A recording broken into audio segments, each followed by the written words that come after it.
कुछ तो गड़बड़ है। राम नाम सत्य है, राम नाम सत्य है, राम नाम सत्य है, राम नाम सत्य है। ताऊ जी आप यहीं रुकिए, राम नाम, मैं जरा उस अर्थी को नजदीक से देख कर आता हूँ। राम नाम, मन में एक अजीब सा शक हो रहा है, पता नहीं राम नाम, उसमें सच में कोई लाश है भी या नहीं। राम नाम, बस 2 मिनट में लौट आता हूँ। अरे बाबूजी मत जाइए, रात का समय है, ऊपर से ऐसी बारिश और अंधेरा। राम नाम सत्य है, कभी कभी ऐसी अर्थियां हकीकत नहीं होती, राम नाम सत्य है, छलावा भी हो सकती है। राम नाम सत्य है, राम नाम सत्य है। नहीं ताऊ जी, यह छलावा आखिर होता क्या है? मैं तो विज्ञान का शिक्षक हूँ, हर बात को तर्क, प्रमाण और वास्तविकता के आधार पर समझने की कोशिश करता हूँ। बिना वजह किसी अजीब सी घटना को मैं मान नहीं लेता। पहले ये बताइए कि यह सभी आदमी आपके गांव के ही है ना?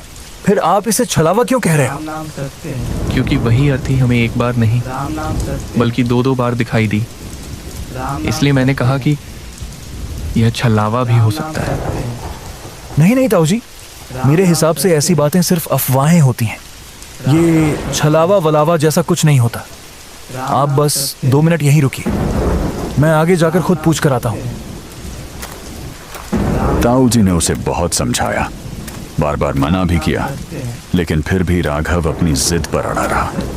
उन सारी चेतावनियों को नजरअंदाज करते हुए वह धीरे धीरे उस अर्थी के पीछे चलने लगा। राम नाम सत्य है, राम नाम सत्य है। राघव अर्थी के सामने जाकर अर्थी को रोक देता है। भाइयों, जरा इस अर्थी को कुछ पल के लिए नीचे रखिए। मुझे आप सबसे एक बेहद जरूरी बात पूछनी है। बात इतनी अहम है कि बिना जाने मैं आपको आगे बढ़ने नहीं दे सकता। तब उन सभी भाइयों ने राघव की बात मानते हुए अर्थी को धीरे धीरे नीचे रख दिया। वे सब समझ नहीं पा रहे थे कि एक अनजान आदमी क्या पूछना चाहता है। क्या हुआ भैया? आप अचानक मेरे पिताजी की अर्थी को क्यों रुकवा दिए? हम सब बहुत परेशानी में हैं और इस समय आपका यूं बीच में रोकना हमें समझ नहीं आ रहा है। कोई खास बात है क्या? नहीं भैया, कोई खास बात नहीं है। बस मैं आपके पिताजी का आखिरी बार दर्शन करना चाहता हूँ। इतना कहते ही अचानक उसके पिताजी के शव पर रखा कपड़ा खुद ब खुद एक तरफ हट गया। राघव हक्का बक्का होकर देखने लगा। जैसे ही कपड़ा पूरा हट गया, अंदर जो दृश्य दिखा उसे देखकर राघव की आंखें फटी की फटी रह गईं। जिस विज्ञान पर उसे गर्व था, जिसके दम पर वह हर रहस्य को तर्क से समझ लेता था, वह सब पल भर में ढह गया। जैसे ही राघव की नजर टमटम की ओर जाती है तो वहां पर कोई ताऊजी नहीं थे। उसके पैरों तले जैसे जमीन खिसक गई और उसकी सांसें रुक सी गईं। अरे, क्या ये सच में आपके पिताजी ही हैं? मुझे अपनी आंखों पर यकीन ही नहीं हो रहा। क्यों? क्या हुआ भैया? ऐसे घबराए हुए क्यों लग रहे हैं? कोई बात हो गई क्या? कुछ देखा है क्या जो आपको बेचैन कर रहा है? पहले ये बताइए भैया, आपके पिताजी क्या काम करते थे? उनका रोजमर्रा का धंधा क्या था?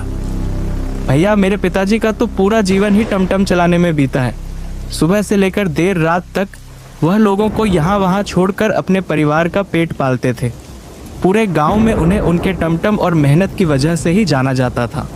सामने जो टमटम खड़ा है, क्या वही आपका टमटम है? हाँ भैया, यही टमटम है, लेकिन अब ये हमारा नहीं रहा। पिताजी के अंतिम संस्कार के लिए मेरे पास बिल्कुल भी पैसे नहीं थे।